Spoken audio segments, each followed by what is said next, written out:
존경하는 1340만 경기도민 여러분, 안혜영 의장님과 선배 동료 의원 여러분, 이재명 지사님과 이재정 교육감님을 비롯한 공직자와 언론인 여러분, 안녕하십니까?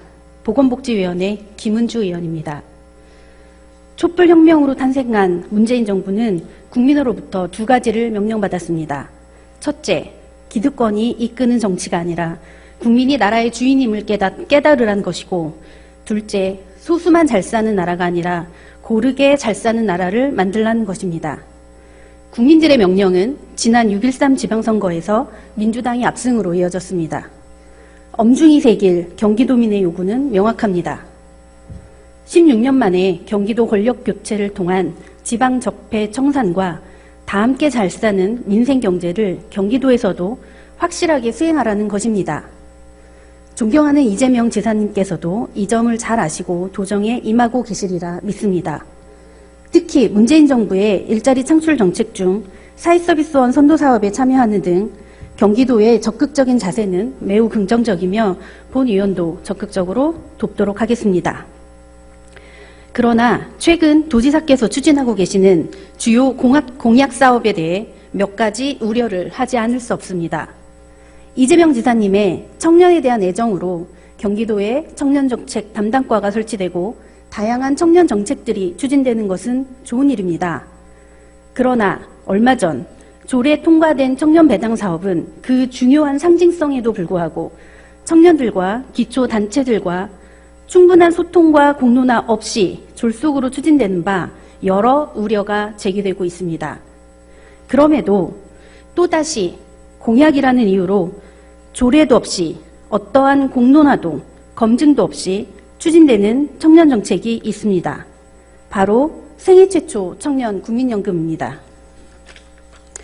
2019년 예산에 147억이 포함되었고 매년 지속적으로 150억 정도가 드는 정책입니다. 생애 최초 청년 국민연금은 만 18세가 되는 경기도 모든 청년에게 첫 국민연금 9만 원을 도비로 1회 지원하는 대표 공약 사업입니다.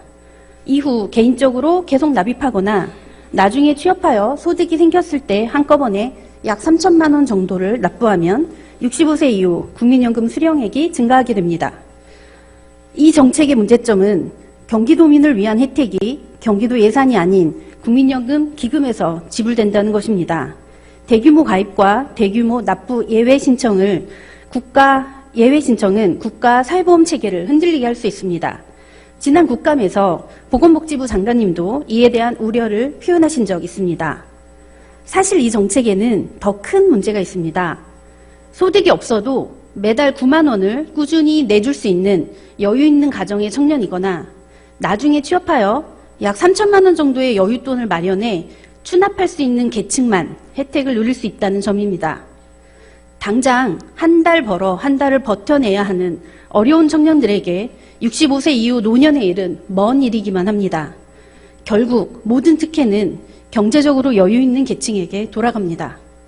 지금도 청년들은 소득 양극화로 인해 상대적 박탈감에 고통스럽습니다. 이 정책으로 노후 소득에서까지 소득 양극화가 더욱 가중되는 부작용이 발생할 수 있습니다.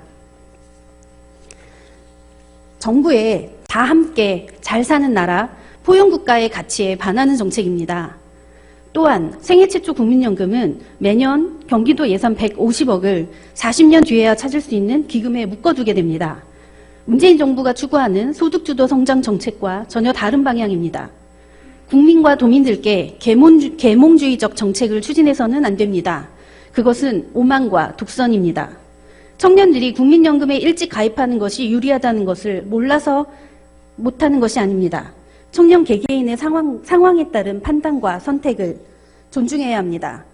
나라의 주인이 국민이듯 경기도의 주인은 도민이며 그들은 현명한 청년들입니다. 그보다 청년들이 정말 원하는 정책으로 소득 양극화를 개선하며 다 함께 잘 사는 민생 경제를 위해 일자리, 소득 창출 방안에 좀 더 지혜를 모아야 할 때입니다. 이재명 지사님께서 바로잡아 주시길 부탁드립니다. 지사님께서 조급한 마음을 내려놓고 충분한 공론화 과정을 거쳐 생애 최초 청년 국민연금을 원점에서 전면 재검토해 주시길 요청합니다. 끝까지 경청해 주셔서 감사합니다.